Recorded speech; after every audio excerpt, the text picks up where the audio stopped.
Nothing extra, nothing lacking. Being so is being just this moment, sitting, walking throughout life.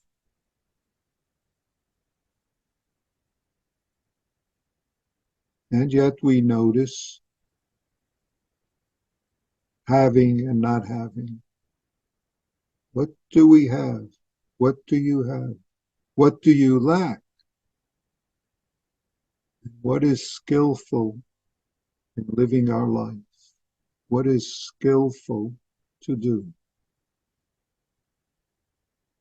This moment, we may find that there's all sorts of things that we believe. We could even say all sorts of things we believe we should have or should not have, things we believe we do have and need fixing, much less things we believe about others. When we find that it's so, when we believe these things, when we become entangled in them and brew about them, and brew about reactions to them, when we act them out and have consequences, what's the practice? What to do? When we believe that this world, my world, should not be the way it is, my life, others in my life, how they are or are not, what to do. Recently, I've been encouraging many of you to take up a practice which Joko suggested towards the end of her life of saying, whether to yourself or out loud as appropriate, thanks for everything. I have no complaints whatsoever. But don't mix this up with not taking care of what needs your care, whether it is dishes, whether it is emails, whether it is work, needs of others in your life, questions from people, shopping. There's really no need to say thanks for everything.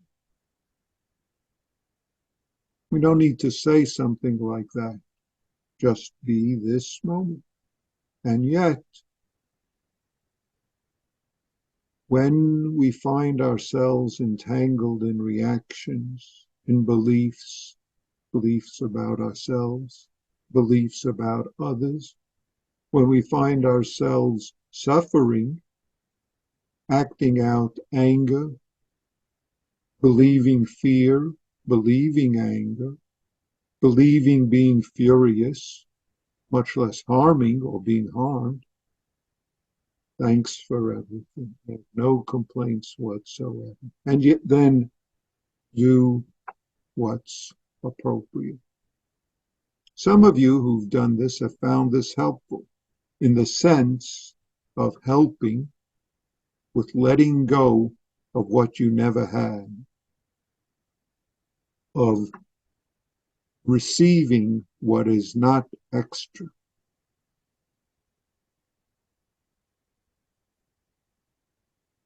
And yet also some of you found this sort of practice suggestion difficult at times to do, to be. An interesting thing about having a name is that we begin to think of ourselves as a solid thing, being that continues to exist, whoever, whatever that name is, much less title, rather than being this moment experiencing, being this experiencing right now.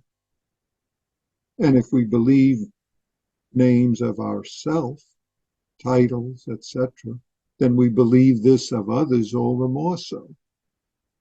We hold on to titles. If we hold on to titles, reputations, positions,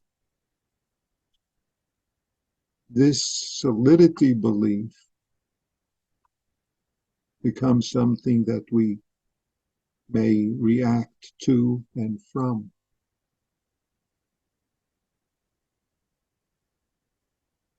Especially if the habits of reacting are unnoticed and give rise to anger, give rise to harming, give rise to greed, give rise to confusions. Then this, what I'll call solidity belief, just builds in our life as a force that's driving us. So it is very useful if and when you notice these sorts of habit reactions, habit mind chatter, habit emotional reactions, to, if you can, do gasho, be gasho, be thanks for everything. I have no complaints whatsoever. Even if you tell yourself or tell others, I don't believe thanks for everything. I don't believe I have no complaints. I'm not thankful. I have all sorts of complaints. I hate this. All sorts of reasons my complaints are justified. It's their fault. It's her fault. It's his fault. This practice is useless. Of course, what use can it be? When we name others, name people or things or groups, and you can fill in who and what you name, and then what you characterize them, how you characterize them, and what we add on to that characterization and belief. These, when we notice them, are similar life practice opportunities of thanks for everything. Opportunities of no complaints, even in the midst of complaints, judgments, and so forth, arising and being held to. Because we know very well, if we hold to what I'll call solidity thinking, feeling, or a soliditying of our thinking and feeling, making it solid and ongoing,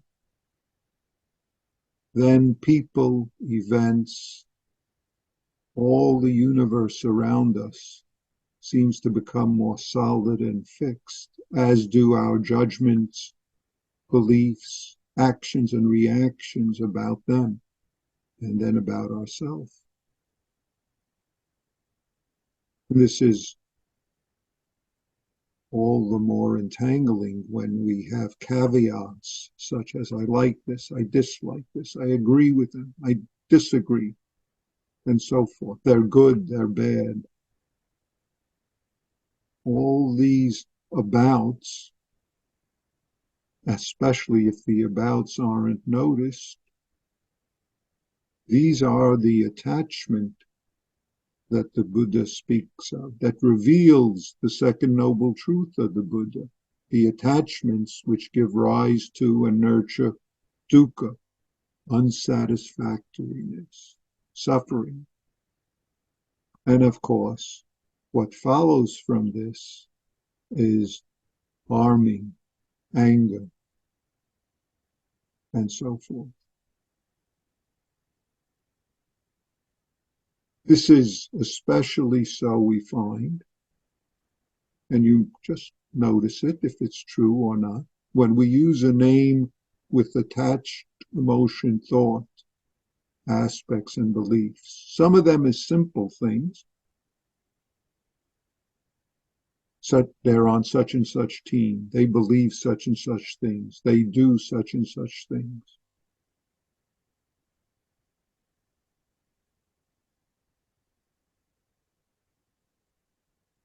Then they become fixed, permanent opportunities for us to react and all sorts of trouble. When we viscerally embody this, especially viscerally holding to the judgmental beliefs or labels and don't notice it but believe it, we react from it. We cause harm and suffering. Names are fine.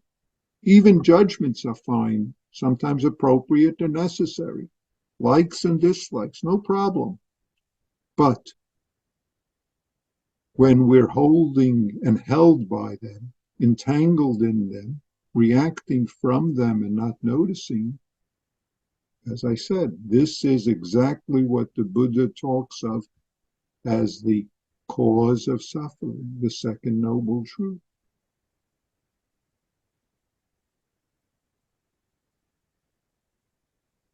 Perfect way is not difficult. Just avoid picking and choosing likes and dislikes. Or we'll say, avoid sticking and holding to picking, choosing, likes, dislikes. So being in harmony, the harmony of the Dharma, of this not to, there is no place where it is not. Everywhere, this is right in front of your